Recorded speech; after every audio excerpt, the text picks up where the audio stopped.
Bonjour à toutes et tous, l'éditeur néerlandais Speakerfoot vient de mettre à jour sa petite pépite baptisée PlugSearch. Alors, à quoi va servir PlugSearch? Eh bien, le but initial de cet outil, c'est de vous faire gagner un temps fou et de vous éviter de naviguer dans les menus, sous-menus, catégories, etc. de Logic. Tout ça pour atteindre vos effets, vos instruments virtuels, etc. beaucoup plus simplement. En effet, il suffira pour instancier un effet MIDI, un instrument virtuel, un effet audio, un bus, une sortie, une entrée, etc. Et bien de vous positionner sur, par exemple, ici je vais ajouter un instrument virtuel sur un insert d'instrument virtuel, d'appuyer sur la touche CTRL, et dans la petite fenêtre qui apparaît, eh bien, de taper le nom de mon instrument virtuel préféré. Alors ici, on va compliquer un peu les choses, on va mettre la marque de l'éditeur, le nom de l'éditeur, Spectrasonics, voilà. Je double-clique dessus, et à l'intérieur, j'ai mon stylus RMX, je double-clique, et voilà, automatiquement, mon stylus est instancié dans mon Logic. Ça marche aussi, bien évidemment, pour les effets. On va faire la même chose pour un effet. Je positionne mon pointeur sur un insert d'effet audio, j'appuie sur la touche CTRL. Ici, je vais par exemple dire que je cherche un plugin de la marque Eventide. Voilà, et ici, j'ai toute la liste de mes effets de chez Eventide. Donc ici, par exemple, je veux insérer la mangle verb, et hop, automatiquement, ma mangle verb apparaît à l'écran. Je vous disais que ça marche aussi sur les effets MIDI. Il suffit tout simplement de se positionner dessus, d'appuyer sur la touche CTRL, et là, on accède automatiquement à nos effets MIDI. Pour supprimer un plugin déjà instancié, là aussi rien de plus simple, vous positionnez votre pointeur sur l'instance à supprimer, vous appuyez sur la touche commande de votre clavier d'ordinateur, et là, automatiquement, mon instance est vide. Je le refais sur mon instance d'effet audio, touche commande, et hop, c'est vide. Mais évidemment, la version 4 va encore plus loin. En effet, de nombreuses améliorations, nouveautés ont été ajoutées, le tout pour en faire un outil incontournable pour travailler avec Logic. Désormais, vous pourrez également rechercher et affecter vos entrées-sorties, mais aussi vos bus très facilement. Alors je vais vous montrer comment ça fonctionne. On se positionne avec le pointeur de la souris sur un bus par exemple, on appuie sur la touche CTRL du clavier, et là, une petite fenêtre apparaît et va nous permettre ici d'avoir différentes informations. Ici, l'ensemble de nos bus utilisables, mais aussi en rappuyant sur la touche CTRL, voir quels sont les bus qui sont utilisés. Donc ici, j'ai 5 bus d'utiliser sur mon projet. Et si je rappuie encore sur la touche CTRL, eh bien ici, je pourrais faire un tri et avoir que les bus qui ne sont pas encore utilisés. Donc, imaginez un peu le gain de temps que vous pourrez obtenir grâce à cet outil.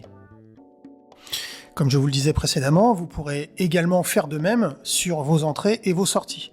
Ici, si je me positionne sur mon entrée et que j'appuie sur la touche CTRL, eh bien, on voit que j'ai la possibilité de monitorer les informations concernant mes entrées, mais aussi mes bus, et toujours avec la touche CTRL, la possibilité de faire un tri en fonction de ce qu'on souhaitera faire. Ici j'étais sur mes entrées, mais si je me positionne sur mes sorties, eh bien on voit pareil que j'ai la possibilité d'accéder à un certain nombre d'informations qui vont m'être très précieuses. Autre nouveauté de cette version 4, la possibilité d'assigner et de rechercher vos sidechains directement dans le plugin concerné. Alors pour cela, il faut bien évidemment ouvrir votre plugin, positionner le curseur de votre souris sur le paramètre de sidechain et appuyer sur la touche CTRL. Et automatiquement, une fenêtre apparaît et vous permettra ici de voir toutes les entrées et les bus qui pourront être utilisés pour votre sidechain. Ici, on voit que la petite coche qui se trouve juste à gauche permet de savoir quel est l'élément qui sert de sidechain à notre plugin. Et ensuite, vous pouvez très bien choisir d'en réaffecter un autre pour que ça puisse convenir beaucoup plus à vos besoins. Toujours avec cette version 4, vous pourrez optimiser encore un peu plus votre workflow avec la possibilité d'automatiser la création d'une piste MIDI avec son instrument virtuel rattaché via un simple raccourci clavier. Pour cela, il faudra vous rendre dans les préférences de PlugSearch et à l'intérieur des préférences de plugin, affecter un raccourci à l'instrument virtuel qui vous conviendra le mieux.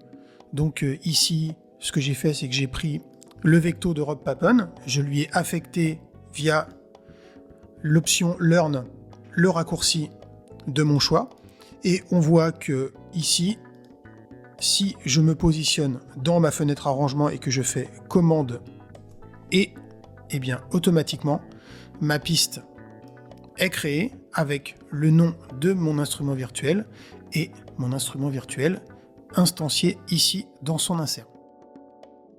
Encore une fonctionnalité qu'on aurait bien aimé trouver d'entrée de jeu dans Logic, la possibilité de rechercher une piste. Alors, si vous travaillez sur des projets conséquents avec plusieurs dizaines de pistes, vous pourriez perdre un temps fou à scroller pour trouver la piste de votre choix. Avec PlugSearch, ce problème devient de l'histoire ancienne. Il suffira d'ailleurs de positionner votre curseur de souris sur l'entête de piste, ou de sélectionner une piste, et d'utiliser le raccourci que moi j'ai configuré par rapport à mes besoins, mais ici je pourrais très bien utiliser le raccourci que j'ai configuré pour effectuer une recherche parmi les différentes pistes que j'ai dans mon projet. Moi j'ai utilisé CTRL X et automatiquement une petite fenêtre apparaît avec la liste de toutes mes pistes, et ici si je cherche la piste Crushed Electric Bass par exemple, je double-clique dessus et hop, automatiquement Logic me ramène à la piste en question. PlugSearch 4 vous offre également la possibilité de récupérer ou de modifier vos étiquettes d'entrée-sortie sans effort dans Logic.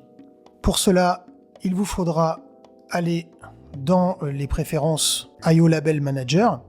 Donc PlugSearch propose un manager dédié aux étiquettes.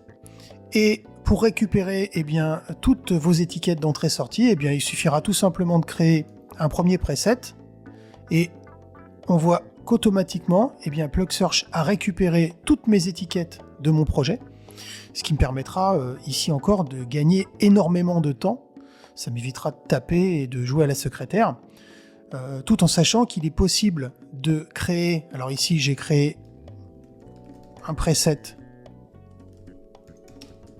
numéro 1, mais je pourrais très bien dire par rapport à d'autres projets qui utilisent des étiquettes différentes, de recréer un autre preset. Bien évidemment là, il va me recréer un preset qui sera équivalent à l'autre puisque je suis sur le même projet, mais en ayant ouvert un autre projet, vous pourriez très bien créer un preset numéro 2 qui serait celui qui correspondrait à un autre de vos projets. Donc vous pourriez basculer comme ça vos étiquettes très très simplement et sans le moindre effort. Encore une fonctionnalité vraiment très intéressante dans cette version 4, la grille de contrôle, contrôle grid dans le texte. Vous allez pouvoir ici via un contrôleur externe ou en utilisant tout simplement la grille virtuelle proposée à l'intérieur de PlugSearch 4, déclencher des actions. Via MIDI-CC, vous pourrez par exemple automatiser l'affectation d'un effet à une piste ou encore lancer la création d'une piste MIDI avec son instrument virtuel lié. Alors voyons un peu comment tout cela fonctionne. On remarque sur la partie latérale droite que tous nos plugins ont été reconnus par l'utilitaire. Il sera même possible ici de faire une recherche pour mettre la main plus rapidement et simplement sur le plugin souhaité. Ensuite, c'est vraiment pas compliqué. On procède par simple glisser-déposer. Par exemple, admettons que je veuille créer une piste instrument virtuel, donc ma piste MIDI plus mon instance d'instrument virtuel Vecto de Rob Papen, je maintiens le clic et je glisse dans un pad, celui de mon choix. Imaginons par exemple que je veuille affecter un effet à la piste sélectionnée, je prends mon plugin, par exemple celui-ci, et je le glisse dans le second pad qui se trouve à côté du premier. Bien évidemment, vous pourrez déplacer tous les pads et refaire votre agencement pour avoir quelque chose de plus personnel, ou éventuellement si votre configuration change un peu. Et ensuite, eh bien, c'est tout simple. Je déplace un tout petit peu la fenêtre sur le côté. Eh bien, je vais tout simplement cliquer ici sur mon pad virtuel auquel j'ai affecté Vecto, et on va voir deux cas de figure. Ici, ma piste est sélectionnée. On voit que elle est en surbrillance. Je n'ai pas d'instrument virtuel d'instancier dans la tranche. Si je clique sur mon pad virtuel, eh bien, on va voir qu'automatiquement, eh bien, mon Vecto a été affecté à ma piste. Si je supprime cette piste-là et que je reclique sur mon pad virtuel Vecto, eh bien, on va voir que immédiatement, ma piste a été créée avec mon instrument virtuel Vecto à l'intérieur, et ma piste a elle aussi été nommée du nom que porte le pad virtuel en question.